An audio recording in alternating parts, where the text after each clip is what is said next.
हम देख रहे हैं परमेश्वर ने उसको भी एक दर्शन दिया, एक स्वप्न दिया, दर्शन और स्वप्न दिया यूसुफ को। और दर्शन और स्वप्न जब यूसुफ को दिया गया मेरे प्रियो, तब हम देखते हैं कि वो दर्शन और स्वप्न के बारे में उसने पहले उस पर भरोसा किया, उस पर विश्वास किया। हम जानते हैं यूसुफ के बारे में, बचपन से हम पढ़ते हैं यूसुफ के बारे में, तो हमने जानते हैं कि यूसुफ को जब उसने 2 स्वप्न देखे, स्वप्न को प्रभु ने मुझे बताया करके उस पर उसने जोर दिया और उसके अनुसार उसका जीवन चलता गया। हम देखते हैं, हम देखेंगे उत्पत्ति 37 का 5वां पद अगर हम पढ़ेंगे, उत्पत्ति निकाल लेंगे हम लोग, उत्पत्ति 37वां अध्याय 5वां पद। यूसुफ ने एक स्वप्न देखा, यूसुफ ने एक स्वप्न देखा और अपने भाइयों से उसका वर्णन किया, अपने भाइयों से उसका वर्णन किया। तब वे उससे और भी द्वेष करने लगे। और भी भाई लोग क्या करने लगे? द्वेष करने लगे। यहाँ पर एक पद आया मेरे प्रियो, उसने जो स्वप्न देखा, परमेश्वर ने उसको जो उसके लिए परमेश्वर ने जो नियुक्त किया है, उसको स्वप्न में दिखाया, उसको दर्शन में दिखाया, उसने उस बात को अपने भाइयों से शेयर किया। लेकिन उसके भाई क्या करने लगे? स्वप्न सुनकर उससे क्या करने लगे? द्वेष करने लगे। हम लोग भी बहुत स्वप्न देखते हैं, बहुत दर्शन देखते हैं। अगर हम अपने स्वप्न और दर्शन को अगर हम बताते हैं, तो वहां पर हम पाते हैं कि कुछ लोग आनंदित होते हैं, कुछ लोग सोचते हैं ये किस प्रकार का स्वप्न आपने देखा है, इसका अर्थ क्या है, समझ में नहीं आ रहा है, ऐसा बोलते हैं। या कुछ लोग द्वेष करने, जैसे यूसुफ के भाई लोग यहाँ क्या करने लगे, उसको जो दर्शन और सपने के रूप में मिला, उसको देखकर वो क्या करने लगे? उस पर द्वेष करने लगे। अगर हम 8वां पद भी पढ़ लेंगे, कोई जन पढ़िए 8वां पद। तब उसके भाइयों ने उससे कहा, क्या सचमुच तू हमारे ऊपर राज्य करेगा? क्या तू सचमुच हमारे ऊपर राज्य करेगा? या क्या सचमुच तू हम पर प्रभुता करेगा? क्या तू सचमुच तू हम पर प्रभुता करेगा? इसलिए वे उसके सपनों और उसकी बातों के कारण उससे और भी अधिक बैर करने लगे। पहले थे वो द्वेष किए और वो बोलने लगे, तू हमसे छोटा है, क्या तू हम पर अधिकारी होगा, हम पर प्रभुता करेगा, हम पर राज्य करेगा? इसका मतलब है उसके भाई लोग भी उसके स्वप्न का अर्थ समझ गए थे। हमें समझ गए थे। वो जो स्वप्न उसने अपने भाई से जिक्र किया, उसके बारे में बताया, तो उसके भाई भी समझ गए ये जो स्वप्न है, इसका अर्थ ये है कि तू हम पर प्रभुता करेगा और हम लोग क्या करेंगे? तुझको दंडवत करेंगे और तू हमारा अधिकारी हो जाएगा, हम कर्मचारी हो जाएंगे। ऐसे करके सोचकर उन लोग क्या करने लगे? बैर करने लगे। और आगे हम और पढ़ते हैं मेरे प्रियो, अगर हम 9वां और 10वां पद भी पढ़ लेंगे। फिर उसने एक और स्वप्न देखा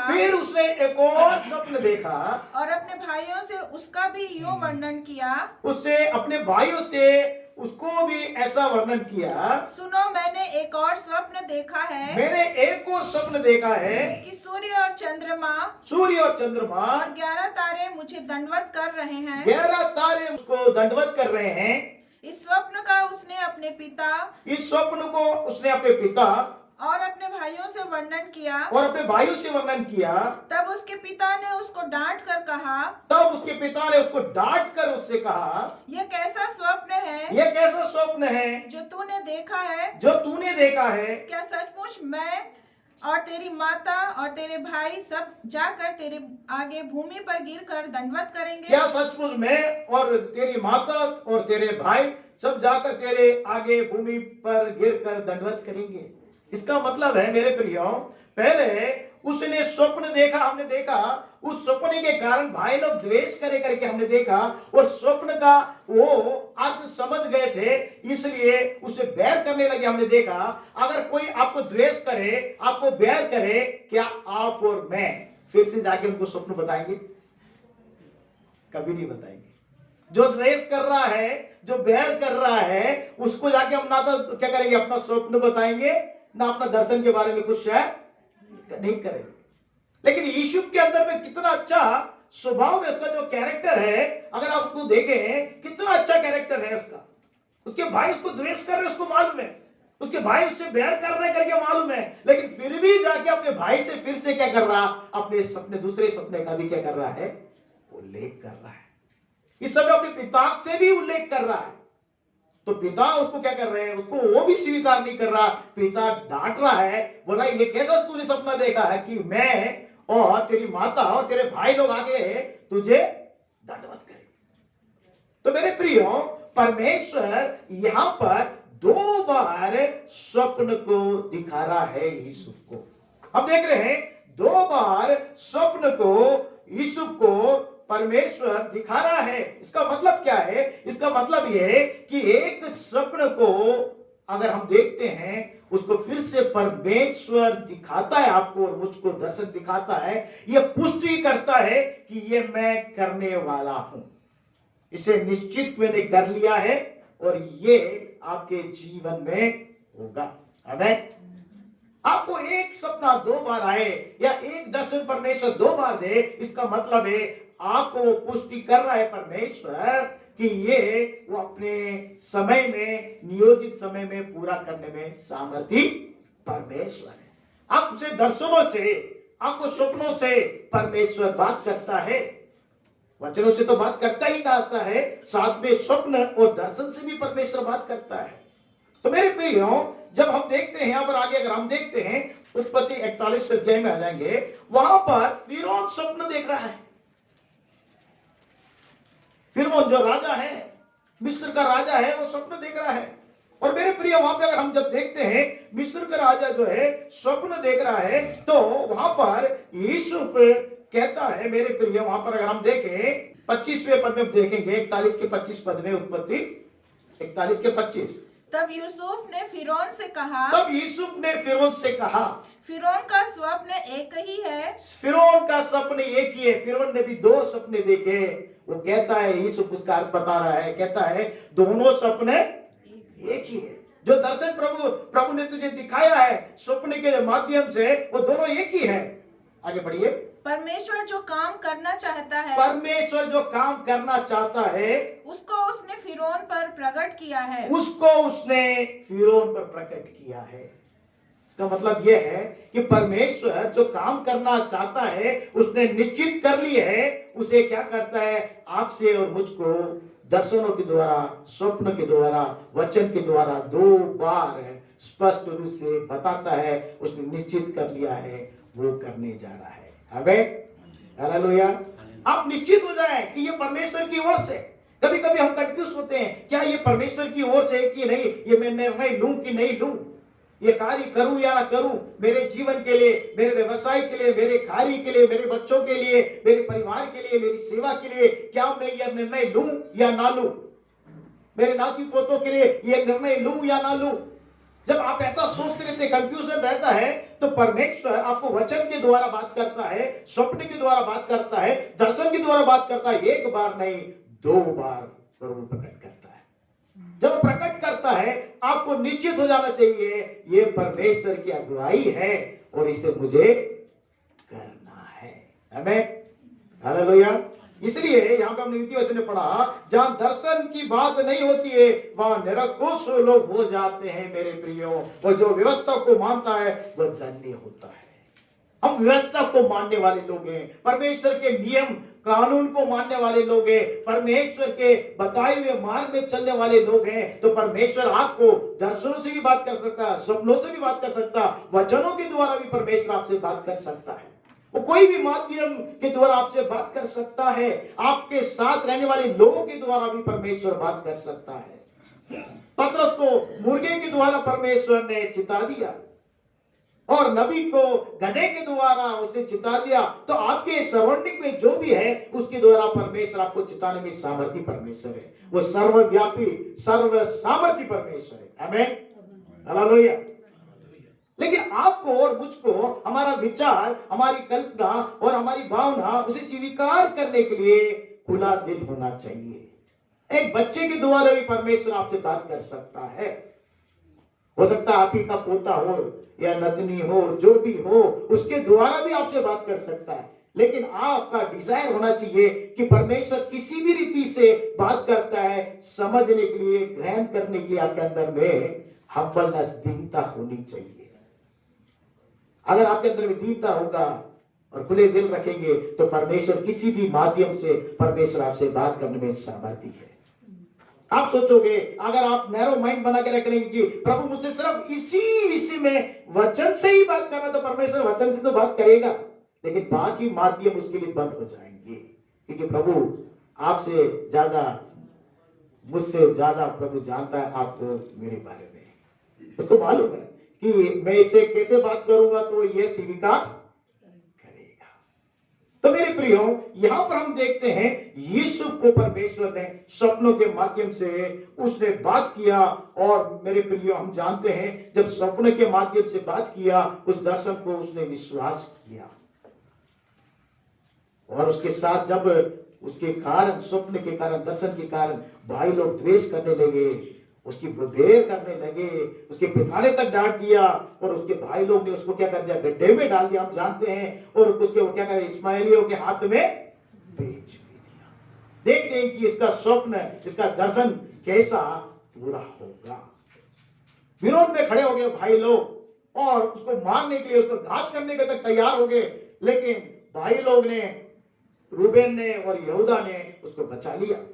हम पढ़ते हैं कि रूबेन ने एक बार बचाने के लिए प्रयास किया कि उसको मारना नहीं, उसको हम अंधे कुएं में डाल देते करके उसको बचाया।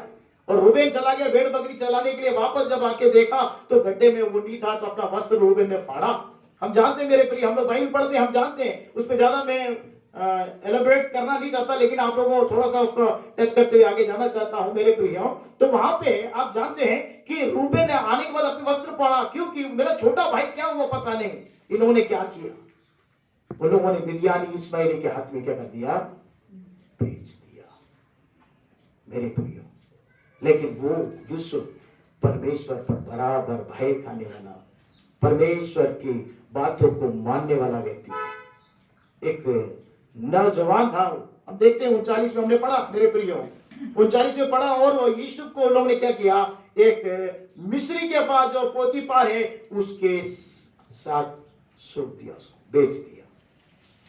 को मर्चेंट से यहां से खरीदेंगे, वहां से बेच देंगे। उस जमाने में क्या करते हैं, मनुष्य को भी गुलामी के रूप में, आज भी चल रहा है। कहीं कहीं मैंने सुना किसी किसी खंड में कि आज भी गुलामी में लोगों को बेचा जाता है मेरे प्रिय। कुछ देशों में ऐसा चल रहा है मेरे प्रिय। यहां पे हम देखते हैं कि यूसुफ को भी क्या किया उन्होंने, मिस्र पहुंचाया। 39 का पहला पद कहता है, जब यूसुफ मिस्र में पहुंचाया गया तब पोतीफार नामक एक मिस्री ने, जो फिरौन का हाकिम था, अंगरक्षकों का प्रधान था, उसको इश्माएल के हाथ से जो उससे वहां ले आए थे मोल ले लिया, उसको मोल ले लिया, उसको गुलाम बना लिया अपना।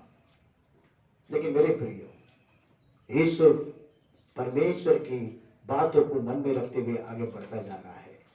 उसको बड़ी तकलीफ सामना हो रहा है, भाई लोग का द्वेष, भाई लोग का बैर, कुएं में गिराए जाना, उसको बेचे जाना, ये सब उसके जीवन में घट रहा है। लेकिन उसने अपने सपनों को क्या नहीं किया, कभी त्यागा नहीं। वो आपको और मुझको कैसे मालूम है, बाइबल बताता है। जब वहां पर हम देखते हैं, बाइबल बताता है कि वहां पर 40वें अध्याय में हम जब आते हैं, वहां पे हम देखते हैं पिलाने आ रहे और पकाने आ रहे का जो हाकिम है, उनको फिरौन ने क्या कर दिया, जेल खाने में डाल दिया। लेकिन वहां डाल दिया गया, वो नहीं है, पिलाने हार का प्रधान है और पकाने हार का प्रधान है, वो दोनों क्या हो गए, वहां डाल दिए गए। लेकिन यूसुफ के साथ परमेश्वर संग था। जेल खाने में जब उसको डाला गया तब भी यहोवा परमेश्वर के संग था करके 21वां पद कहता है, 39 का 21 कहता है, पर यहोवा यूसुफ के संग रहा और उस पर करुणा की, बंदीगढ़ के दरोगे ने के अनुग्रह की दृष्टि उस पर हुई। ऐसी परिस्थिति में उसके ऊपर आरोप लगाया गया, पोतीफार के पत्नी ने उसके ऊपर आरोप लगाया, जो उसने पाप नहीं किया, उस पाप के विरोध में उस पर लगाया गया, आरोप लगाया गया, उसको बंदीगृह में डाला गया। लेकिन यहोवा परमेश्वर उसके संग था। जब आप और मैं पवित्रता से जीवन जीते हैं तो पाप जो है आपको और मुझको पकड़ने के लिए, जकड़ने के लिए प्रयास करता है। जिस पाप को हम छोड़कर आते हैं और हम लोग निर्णय लेते हैं कि मुझे पवित्रता से जीवन जीना है, आप और मैं अपने जीवन में पवित्रता से जीवन जीने का निर्णय लेकर जब आगे चलते हैं यूसुफ के समान, तो क्या होता है, पाप आके पकड़ने का प्रयास करता है।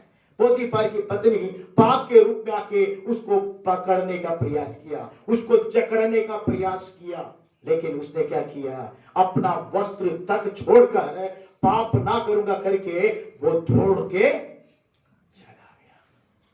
क्या आप और मैं जब पाप, यहां पे तो एक पाप के बारे में उल्लेख किया गया है, बहुत सारे पाप है मेरे प्रियो, तो पाप हमें जकड़ने के लिए और बांधने के लिए, पकड़ने के लिए आता है। क्या आप और मैं पाप को छोड़कर भागते यीशु के समान? अगर आप और मैं पाप को छोड़कर भागेंगे तो यहोवा परमेश्वर जैसे यूसुफ के संग संग रहा, आपके और मेरे संग रहेगा। चाहे परिस्थिति कैसी भी हो, चाहे आप बीमार हो, आपको तकलीफ हो, आपका उदारी हो, किसी भी परिस्थिति से आप क्यों ना गुजरे, उस परिस्थिति में यहोवा परमेश्वर आपके संग रहेगा। लेकिन आपको और मुझको क्या करना है, पवित्रता को थामे रहना है, पवित्रता में बढ़ते जाना है। प्रभु का कलाम कहता है जो पवित्र है और पवित्र बने, जो धर्मी है और धर्मी बने मेरे प्रियो, क्योंकि हमारे बुलाने वाला परमेश्वर पवित्र है। वो आपको और मुझको बुलाया, वो परमेश्वर पवित्र है। वो चाहता है कि हम भी उसके स्वभाव में, उसके अनुसार हम भी पवित्रता में रहेंगे। तो परमेश्वर, चाहे आप कारागार में रहे, बंदी गृह में रहे, किसी भी परिस्थिति में रहे, परमेश्वर आपके संग रहेगा। जैसे यूसुफ के संग परमेश्वर रहा करके हम देखते हैं, या संग रहा, उसको क्या किया, परमेश्वर ने उसके संग रहना मात्र नहीं, उस पर करुणा किया और बंदी गृह के दरोगों के ऊपर अनुग्रह की दृष्टि करी। मेरे प्रियो, जब परमेश्वर हम संग रहता है, आप और मैं जानना अकेला काफी नहीं है, दूसरे लोग जानना चाहिए आपके साथ परमेश्वर है। आमीन, हालेलुया। पोतीफर जान गया था, गुलाम को मैं लेके आया हूं, खरीद के लेके आया हूं, इसके साथ कौन है, यहोवा है, यहोवा परमेश्वर यूसुफ के संग करके पोतीफर समझ गया। और हम देखते हैं कि उसने क्या किया उसने 5वां पद 39 का 5 में हम देखते हैं, जब उसने उसको अपने घर का और अपनी सारी संपत्ति का अधिकारी बनाया, तब यहोवा ने यूसुफ के कारण मिस्री के घर पर आशीष देने लगा। आमीन, हालेलुया। वो आशीष देने लगा। क्यों? अगर परमेश्वर आपके और मेरे संग रहता है, जहां भी हम रहें, जो भी कार्य हम करें, हमारे कारण दूसरों को परमेश्वर क्या करता है, आशीषित करता है। हम दूसरों के लिए आशीष के कारण जाते हैं। हमारे द्वारा दूसरे लोग आशीष होना चाहिए, वो जानना चाहिए कि इनके कारण प्रभु ने मुझे आशीषित करी है। पोतीफर समझ गया, जो भी कार्य करता था वो उसमें परमेश्वर ने सफलता दी। पोतीफर समझ गया, उसको सारी संपत्ति का क्या कर दिया, उसको अधिकारी बना दिया। नौजवान था वो, जब वो प्रधानमंत्री बना तब उसका उम्र बताया गया 30 साल। तो पोतीफर के पास जब था तो नौजवानी में था, हो सकता है 18 साल का होगा, जब उसको वहां से गुलामी में ले लिया गया है। क्योंकि 17 साल की उम्र में उसको क्या कर दिया गया था, बेच दिया गया था। उस जमाने में ऊंटों में लोग लेके आते थे, बहुत समय लगता था एक जगह से दूसरे जगह जाने में मेरे प्रियो। लेकिन परमेश्वर उसके संग था, क्योंकि वो अपनी पवित्रता को बना के रखा था। आपके और मेरे संग परमेश्वर बने रहना है, तो पवित्रता को हमें क्या करना है, संभाल के रखना है। और जो स्वप्न उसने देखा था उसे कभी वो भूला नहीं, उस पर उसको विश्वास था, भरोसा था। कैसे मालूम ये से कि जब उसको क्या कर दिया, बंदी गृह के दरोगा ने उसको क्या कर दिया, सब काम उसके हाथ में सौंप दिया, तो वहां पर 2 बंदी लोग आए हैं। पहला बंदी है पिलाने हार का प्रधान है, दूसरा बंदी है पकाने हार का प्रधान है, जो मिस्र का जो राजा फिरौन है उसके ये लोग अधिकारी है। ये दोनों लोग जब इसको बंदी गृह में डाल दिया, ये दोनों स्वप्न देखने लगे मेरे प्रियो। जब ये यूसुफ क्या करने लगा, आकर जब चेक करने लगा, इनका मुंह उदासी में था, तो यूसुफ ने पूछा, क्या बात है भाई, आज आप लोग दोनों बहुत उदास हो? उसने बोला, उन लोगों ने बोला कि हम लोगों ने क्या देखा? स्वप्न देखा। आप और मैं होते तो क्या बोलते हैं? ये स्वप्न देखने के कारण मुझे द्वेष मिला, ये स्वप्न देखने के कारण मेरा बैर किया गया, ये स्वप्न के कारण मेरे पिता ने मुझे डांटा, ये स्वप्न के कारण मुझे गड्ढे में फेंका गया, इस स्वप्न के कारण मुझे इस्माइली के हाथ से भेजा गया, इस स्वप्न के कारण मैं पोतीदार के घर में गया, इस स्वप्न के कारण कहां पर मैं बंदी गृह में हूं। स्वप्न पर क्या नहीं करना चाहिए? दर्शन पर, स्वप्न पे क्या नहीं करना चाहिए? विश्वास नहीं करना चाहिए। मैं होता तो जरूर बोलता, आप लोग बोलते थे क्या बोलते मालूम नहीं, क्योंकि इसके वजह से मैं कहां पर हूं अभी? जेल में। लेकिन यूसुफ ने ऐसा नहीं बोला मेरे प्रियो। उसने क्या बोला? देखो 40वें अध्याय के 7वें पद को हम पढ़ लेंगे, पढ़िए। इसलिए उसने फिरौन के उन हाकिमों से जो उसके साथ उसके स्वामी के घर के बंदीगृह में थे पूछा, आज तुम्हारे मुंह क्यों उदास हैं? 8वें पढ़ लीजिए। उन्होंने उससे कहा, हम दोनों ने स्वप्न देखा है, हम दोनों ने स्वप्न देखा है, और उनके फल का बताने वाला कोई भी नहीं, उसका फल बताने वाला कोई भी नहीं है। यूसुफ ने उनसे कहा, देखिए यूसुफ क्या कह रहा है? यूसुफ ने उनसे कहा, क्या स्वप्नों का फल कहना परमेश्वर का काम नहीं है? क्या स्वप्नों का फल कहना परमेश्वर का काम नहीं है?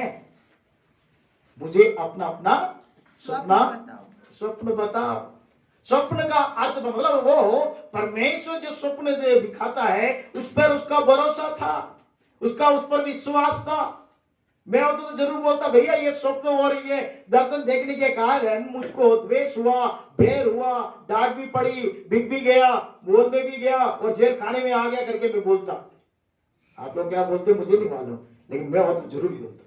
लेकिन ईश्वर का उस पर भरोसा था, विश्वास था। बता रहा है कि ये स्वप्न कौन दे अर्थ बता सकता है? परमेश्वर बता सकता है। तो उसको उसके ऊपर भरोसा था, विश्वास था। हम देखते मेरे प्रिय, तो जब स्वप्न आपको मिलता है, जब हमको दर्शन परमेश्वर देता है, एक बार नहीं मैंने बताया, 2 बार बताया है, तो 2 बार अगर हम करते हैं तो निश्चय ही उसको परमेश्वर ने नियुक्त कर दिया करके हमने पहले ही देख लिया। और परमेश्वर यूसुफ को जो जो कार्य किया उसमें परमेश्वर ने फलवंत किया करके हमने देखा, क्योंकि परमेश्वर उसके संग संग था। कैसी भी परिस्थिति में, जेल खाने में भी, यहाँ पे हमने पढ़ा 21 में, यहोवा यूसुफ के संग संग रहा करके हम देखते हैं जब वो बंदीगृह में था। 20 और 21 पढ़ते तो कैसी भी परिस्थिति से आपको गुजरना पड़े, कोई आपके साथ रहे या ना रहे, लेकिन मेरे प्रियो प्रभु परमेश्वर आपके साथ रहेगा। पिता का बच्चे क्या है? वो चाहता पुत्र था यूसुफ, लेकिन पिता भी साथ में नहीं है, भाई लोग भी साथ में नहीं है, कोई रिश्तेदार नहीं है, जेल खाने में पड़ा है, लेकिन परमेश्वर उसके संग है, क्योंकि वो परमेश्वर का डर भय मानने वाला व्यक्ति था मेरे प्रियो। और आगे हम जब देखते हैं मेरे प्रियो, इसलिए परमेश्वर ने उसको क्या कर दिया? उन्नत किया करके हम जान पाते हैं।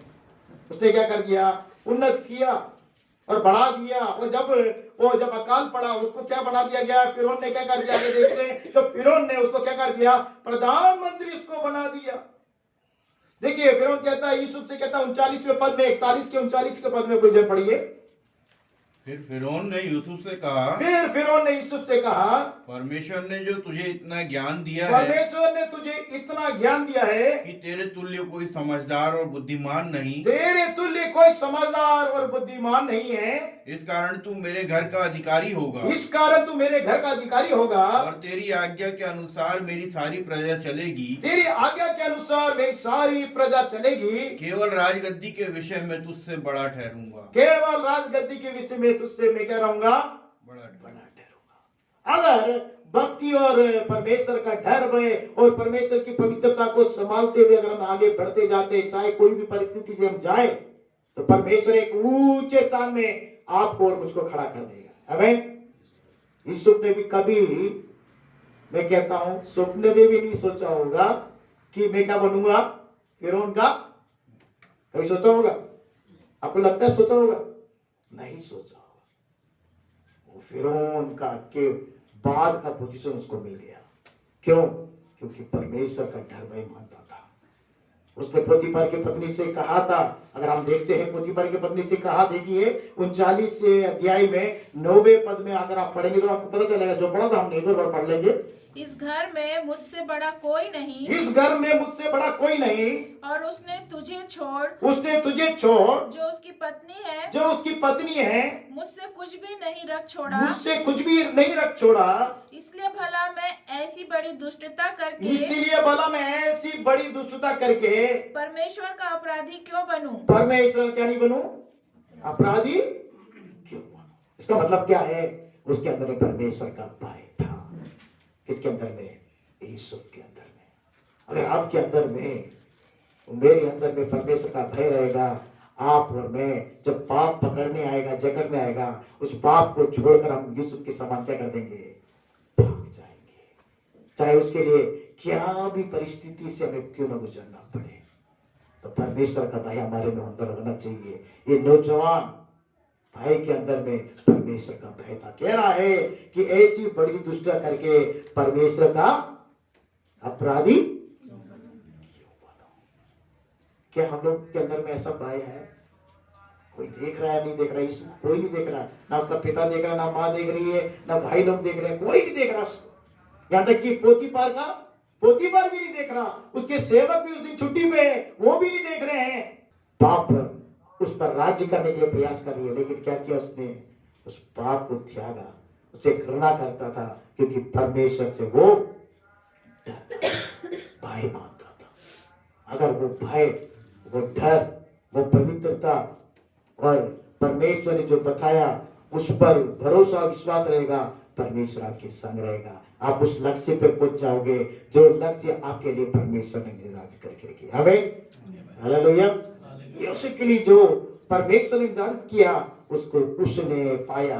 वचन संगीत में हम पढ़ लेंगे मेरे प्रियो, 105 17 से 19 पद भी पढ़ लेंगे। यूसुफ नामक एक पुरुष को, उसने यूसुफ नामक के पुरुष को उनसे पहले भेजा था, जो दास होने के लिए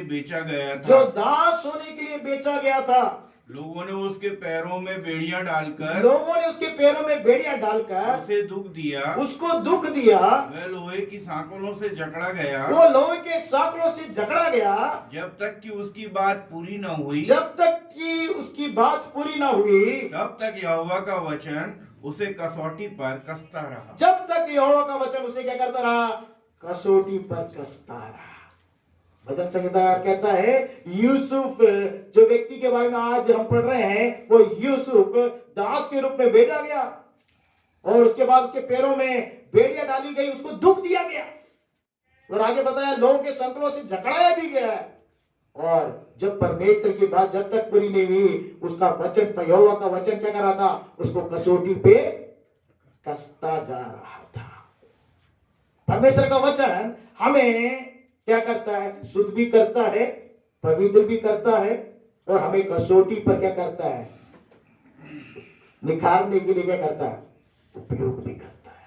यहां वह यूसुफ को उपयोग किया। इतने ऊंचे स्थान में यूसुफ जब गया, उसके पहले उसका टेस्ट होना जरूरी है। एक ऊंचे स्थान में आप जाके खड़ा होना है तो ऐसे ही आपको ऊंचा स्थान नहीं मिलेगा। जो दर्शन आपने देखी, जो स्वप्न परमेश्वर ने आपको दिया, उसको पूरा करने के लिए परमेश्वर उस कसौटी से, यीशु को उस कसौटी से लेके गया और आपको और मुझको भी उस कसौटी से लेके जाएगा। उसने समर्पण किया, परमेश्वर के सामने समर्पण किया कसौटी। क्या आप और मैं परमेश्वर के सामने कसौटी में, जब परमेश्वर का वचन क्या करता है? कसौटता है, तो क्या हम उसको पूरा करते हैं? आगे जब हम देखते हैं उसके भाई लोग, जब वो प्रधानमंत्री बन गया मेरे प्रियो, उसके भाई लोग अनाज लेने के लिए उसके पास आ रहे हैं और आके क्या कर रहे हैं? दंडवत कर रहे हैं। जो स्वप्न उसने देखा वो पूरा होते हुए हम देख रहे हैं मेरे प्रियो। स्वप्नों को देख रहे हैं और वो पूरा हो रहा है। यूसुफ के जीवन में पूरा हो रहा है, हम देख रहे हैं। उसके जीवन में पूरा हुआ। क्यों हम पढ़ रहे हैं उसके बारे में? उसके जीवन में पूरा हुआ है तो निश्चय परमेश्वर जो दर्शन देता है आपके और मेरे जीवन में पूरा करेगा। आमीन, हालेलुया। आप अगर भरोसा करते, आप विश्वास करते हैं, तो जैसे यूसुफ के जीवन में परमेश्वर ने एक ऊंचाई रखी थी, आपके और मेरे जीवन में भी परमेश्वर ने एक ऊंचाई रखी है जिसकी समझने की हमारी समझ काम नहीं करता, हमारा बुद्धि काम नहीं करता। लेकिन उस स्थान में जैसे यूसुफ को खड़ा किया परमेश्वर ने, वैसे आपको और मुझको भी परमेश्वर खड़ा करने में वो सामर्थ्य। मेरे प्रियो, हमें सामर्थ्य परमेश्वर है, वो खड़ा करने वाला परमेश्वर है। हम पढ़ेंगे 42 अध्याय पर। यूसुफ ने अपने भाइयों को पहचान लिया, परंतु उन्होंने उसको न पहचाना। परंतु उन्होंने नहीं पहचाना, क्योंकि अभी वो क्या बन गया, जैसे प्रधानमंत्री बन गया है, उसको पहचान नहीं पाए। उसके भाई लोग आगे बढ़िए। तब यूसुफ अपने उन स्वप्नों को स्मरण करके जो उसने उनके विषय में देखे थे, उनसे कहने लगा। आप देखिए, वहां पर हम देख रहे हैं यूसुफ ने पहचान लिया और उसको क्या आ गया, जो स्वप्न उसने देखा था उसको स्मरण में आया, जो दर्शन उसने देखा था वो उसको स्मरण में आया। उसने क्या देखा था, पुलिया बांधकर खड़ी हुई है भाई लोगों की, और क्या कर रहे हैं, 11 लोग आके मेरे सामने दंडवत कर रहे हैं, वो होते हुए वो देख रहे हैं। उसको स्मरण आया, उसको सपना जो परमेश्वर ने उसको जब दर्शन दिया, उसको स्मरण आया। जब भाई लोग आके दंडवत करे तब उसको वो स्वप्न याद आया। हो सकता है लोग हमें द्वेष करे, बैर करे, हमें बेच भी डाले, लेकिन मेरे प्रियो, प्रभु का डर भय आपके अंदर से कभी ना हटे। पवित्रता में आप बने रहे। परमेश्वर का वचन कसौटी पे जब कार्य कर रहा है तो अपने जीवन को समर्पण करके उसके पीछे चले, तो निश्चय यूसुफ को खड़ा करने वाला परमेश्वर आपको और मुझको भी खड़ा करेगा। उस स्थान में खड़ा करेगा। लोग आके दंडवत करेंगे, शत्रु आके तेरे सामने क्या करेंगे, दंडवत करेंगे। हमारे सिरों को परमेश्वर तेल से मलेगा, शत्रु के सामने हमको बेच को बिछाएगा। हम तो चाहते हैं कि हमारे शत्रु लोगों के सामने हमारा बेच बिछे, लेकिन हमें जो करना है, यूसुफ ने जो किया वो हम कार्य नहीं करते। उसके अंदर में समर्पण था, उसके अंदर में परमेश्वर का डर था, वो पवित्रता में बना हुआ था, पाप को छोड़कर वो भागा। क्या आप और मैं कर पा रहे हैं? बोलना आसान है मेरे प्रियो, अभी भी प्रचार करना आसान है, लेकिन क्या मैं अपने जीवन में उसको पालन कर रहा हूं, उसको मैं उतार रहा हूं? मैं करूंगा तो परमेश्वर क्या करेगा, यूसुफ को बढ़ाने वाला परमेश्वर हमें भी बढ़ाएगा। और हम देखते हैं मेरे प्रियो, उत्पत्ति 50 के 19 और 20 पढ़ लेंगे। यूसुफ ने उनसे कहा, मत डरो, क्या मैं परमेश्वर की जगह पर हूँ? क्या मैं परमेश्वर की जगह हूँ? यूसुफ कह रहा है अपने भाइयों से। भाई लोग डर गए। पिता याकूब का मृत्यु हो गया। अब भाई लोग ने बोला, अभी तक तो उसने हम लोग से बदला नहीं लिया। यूसुफ ने प्रधानमंत्री बना है, हम लोग क्या कर सकता है, बदला ले सकता है, क्योंकि लोग ने क्या करा, उसके कपड़े को क्या कर दिया, फाड़ दिया, उसको कुएं में डाल दिया, उसको बेच दिया। तो अब ये क्या करेगा, यूसुफ तो इसके पास इतना राइट्स है, अब तो प्रधानमंत्री वो क्या कर सकता है, मेरा बदला ले सकता है। डर गए वो और आके उसको दंडवत करके कहने लगे कि हमारे दास तेरे सामने क्या कर रहे हैं, दंडवत कर रहे हैं, पूछने लगे। तब यूसुफ कहता है, मत डरो, क्या मैं परमेश्वर के जगह पर हूं? आगे बढ़िए। यद्यपि तुम लोगों ने मेरे लिए बुराई का विचार किया, परंतु परमेश्वर ने उसी बात में भलाई का विचार किया। आमीन, हालेलुया। मेरे प्रियो, यूसुफ ने कहा, तुम लोग ने मेरे लिए बुराई का विचार किया था। क्या किया? यद्यपि तुम लोगों ने क्या किया, मेरे लिए बुराई का विचार किया, लेकिन परमेश्वर ने क्या कर दिया, उस बात को भलाई का विचार कर दिया। बुराई को भी भलाई में बदलने वाला हमारा परमेश्वर है। हमारा भरोसा विश्वास परमेश्वर पर अटूट होना चाहिए मेरे प्रियो। समर्पण के साथ अगर हम चलेंगे उसके साथ, और परमेश्वर के पवित्रता को निर्वाण करके डर भय के साथ चलेंगे, उस पर भरोसा विश्वास करेंगे, तो परमेश्वर क्या करेगा, जो भी बुराई है हमारे विरोध में, उसको भलाई में बदल देगा। यीशु को भलाई में बदल दिया और उसने अपने भाई लोग को क्षमा किया। क्या आप और मैं क्षमा कर पाते हैं? हम लोग प्रभु का वचन प्रार्थना तो बोले थोड़ी देर पहले, जैसे मैं दूसरे के पापों को क्षमा करता हूं, मेरे अपराधों को क्षमा करें। लूका 11 अध्याय में भी यीशु ने उस बात को उल्लेख किया। मेरे प्रियो, क्या हम लोग क्षमा कर पाते हैं दूसरे के अपराधों को? कितने लोग का मृत्यु भी हो गया, उनके पापों को तक हम क्षमा नहीं कर पाए। अभी तक उनका गुस्सा कड़वापन हमारे अंदर में है, क्षमा नहीं कर पा रहे। आप और मैं क्या क्या कर पा रहे हैं? मेरे को मिला के ही बोल रहा हूं, आप लोग चुप बोल रहा हूं। हम लोग क्या नहीं कर पा रहे? क्योंकि हमने कोई बुराई नहीं की, हमने कोई खता नहीं की, हम पर आरोप किया गया, हमें निंदा किया गया। और यीशु के साथ भी हम देख रहे हैं कितना आरोप, कितना निंदा, सब कुछ किया, लेकिन भाइयों को उसने क्या किया? दिल से क्षमा किया। तो आप और मैं भी दूसरों के अपराधों को क्या करना चाहिए? क्षमा करना चाहिए। जरूरी है मेरे प्रियो। एक वचन पढ़कर हम प्रार्थना हो जाएंगे। मत्ती रचित सुसमाचार 18 अध्याय का 35वां पद। यीशु मसीह क्या कहता देखते हैं। इसी प्रकार यदि तुम में से हर एक अपने भाई को मन से क्षमा न करेगा, इसी प्रकार यदि तुम में से हर एक अपने भाई को मन से क्षमा न करेगा, तो मेरा पिता जो स्वर्ग में है, तो मेरा पिता जो स्वर्ग में है तुमसे भी वैसा ही करेगा। तुमसे भी वैसा ही करेगा। कैसा करेगा? वैसा ही मतलब क्षमा नहीं करेगा। सीधी सी बात है, क्या करेगा? मेरा स्टेटमेंट नहीं है, यीशु मसीह का स्टेटमेंट है मेरे प्रिय। हमें भी क्षमा नहीं करेगा, हमें क्षमा करना है। दूसरे के पापों को क्या करना है? क्षमा करना है।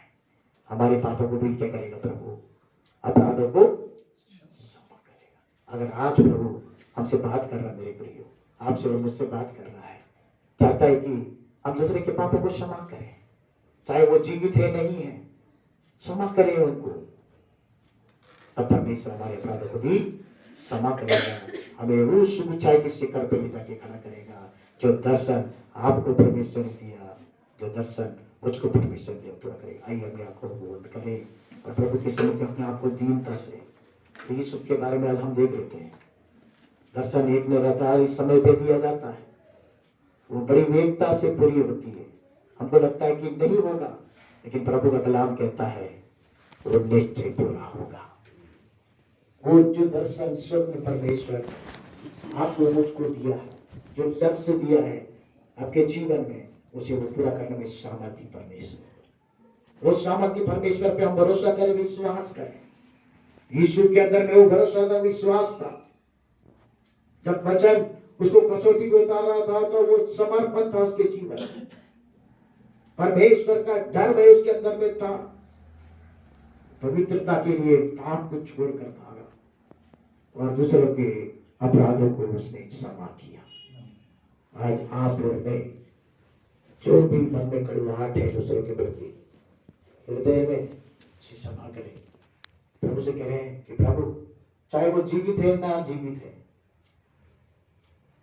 उनके पापों को क्षमा करें। हो सकता है आपकी उसमें कोई गलती नहीं, आपका कोई गुनाह ना हो। यीशु का भी कोई गुनाह नहीं था मेरे प्रिय, लेकिन उसे पीड़ित किया गया, उसको बेचा गया। उन्होंने बुराई किया, लेकिन उसको परमेश्वर ने भलाई में बदल दिया।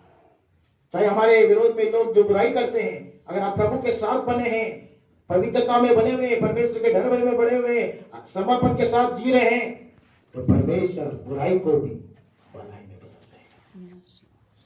समर्पण करें, जो समर्पण करने वाले स्थानों में खड़े हो जाए। हम प्रार्थना में जाएंगे मेरे प्रियो।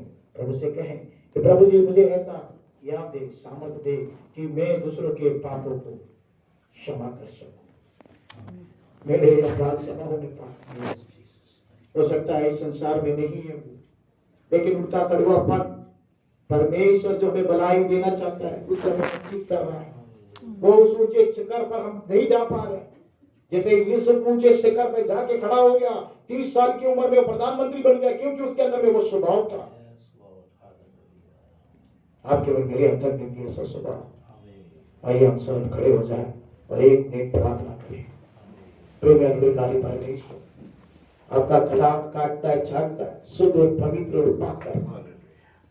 आज आपका कलाम से जब हम लोग ने सुने, ध्यान किया यीशु के बारे में, उसको वचन कसौटी पर उतारता गया, वो अपना जीवन को समर्पित करता गया। आज हमें भी ऐसा ही वो सामर्थ्य दे कि हम भी समर्पण करें तेरे वचन के लिए, और हमारे अंदर में गिला शिकवा है उसे क्षमा कर सके, दूसरे के पापों को क्षमा कर सके। और अपने आप को प्रभु के भाता हुआ पवित्र बलिदान के रूप में समर्पित करके डर भय के साथ, पवित्रता के साथ परमेश्वर के संग संग बने रह सके और परमेश्वर हमारे संग दूसरे लोग जान सके, सारी बुराई को परमेश्वर हमारे जीवन में भलाई को बदल दे, ताकि उस ऊंचाई की शिखर पे हम चढ़ सके, ताकि तेरे नाम की महिमा हमारे जीवन के द्वारा हो सके। हमारे जीवन को देखकर दूसरे लोग जानना चाहिए इनके साथ परमेश्वर संग संग है, उनका स्टेटमेंट होना चाहिए। पोतीफर का स्टेटमेंट था, फिरौन का स्टेटमेंट था, अंगरक्षक का स्टेटमेंट था कि यूसुफ के साथ परमेश्वर है करके उन लोगों ने जाना। हमारे जीवन में भी प्रभु जी ऐसा जीवन दे कि लोग जानने पाए, पहचानने पाए कि प्रभु परमेश्वर हमारे संग संग है और बुराई को भलाई में बदलने वाला परमेश्वर है, और उस ऊंचाई के शिखर पर हमें लेके जाने वाला परमेश्वर है।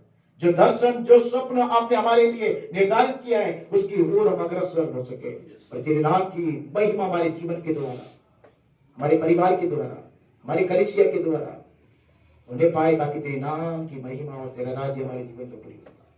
सारा आदर महिमा आपको समर्पित करते हुए इस प्रार्थना को यीशु मसीह के नाम से मांगते, समर्पण कर देता है। आमीन।